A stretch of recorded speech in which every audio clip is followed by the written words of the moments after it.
योना नबी की कहानी। योना, उसका पहला अध्याय और उसकी पहली आयत से। यहोवा का यह वचन अमित्य के पुत्र योना के पास पहुंचा, उठकर उस बड़े नगर निनवे को जा और उसके विरुद्ध प्रचार कर, क्योंकि उसकी बुराई मेरी दृष्टि में बढ़ गई है। परंतु योना यहोवा के सम्मुख से तरशीश को भाग जाने के लिए उठा और यापो नगर को जाकर तरशीश जाने वाला एक जहाज पाया और भाड़ा देकर उस पर चढ़ गया कि उसके साथ होकर यहोवा के सम्मुख से तरशीश को चला जाए। तब यहोवा ने समुद्र में एक प्रचंड आंधी चलाई और समुद्र में बड़ी आंधी उठी, यहां तक कि जहाज टूटने पर था। तब मल्लाह लोग डर गए और अपने अपने देवता की दुहाई देने लगे और जहाज में जो व्यापार की सामग्री थी उसे समुद्र में फेंकने लगे कि जहाज हल्का हो जाए।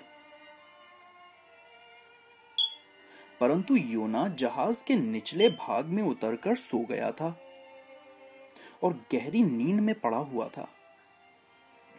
तब माझी उसके निकट आकर कहने लगा, तू भारी नींद में पड़ा हुआ क्या करता है? उठ, अपने देवता की दुहाई दे। संभव है कि परमेश्वर हमारी चिंता करे और हमारा नाश ना हो। तब उन्होंने आपस में कहा, आओ हम चिट्ठी डालकर जान ले कि यह विपत्ति हम पर किसके कारण पड़ी है। तब उन्होंने चिट्ठी डाली और चिट्ठी योना के नाम पर निकली। तब उन्होंने उससे कहा, हमें बता कि किसके कारण यह विपत्ति हम पर पड़ी है। तेरा उद्यम क्या है और तू कहां से आया है? तू किस देश और किस जाति का है? उसने उनसे कहा, मैं इब्री हूं और स्वर्ग का परमेश्वर यहोवा जिसने जल स्थल दोनों को बनाया है उसका मैं भय मानता हूं। तो वे निकट डर गए और उससे कहने लगे, तूने ये क्या किया?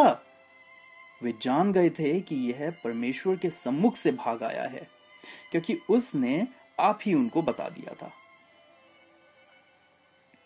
तब उन्होंने उससे पूछा, हम तेरे साथ क्या करें जिससे समुद्र शांत हो जाए? उस समय समुद्र की लहरें बढ़ती जाती थी।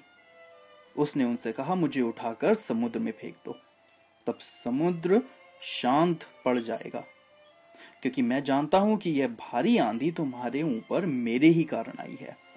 तो भी वे बड़े यत्न से खेते रहे कि उसको किनारे पर लगाएं, परंतु पहुंच ना सके, क्योंकि समुद्र की लहरें उनके विरुद्ध बढ़ती जाती थीं। तब उन्होंने यहोवा को पुकार कर कहा, हे यहोवा, हम विनती करते हैं कि इस पुरुष के प्राण की संति हमारा नाश ना हो और ना हमें निर्दोष की हत्या का दोषी ठहरा, क्योंकि हे यहोवा, जो कुछ तेरी इच्छा थी वही तूने किया है।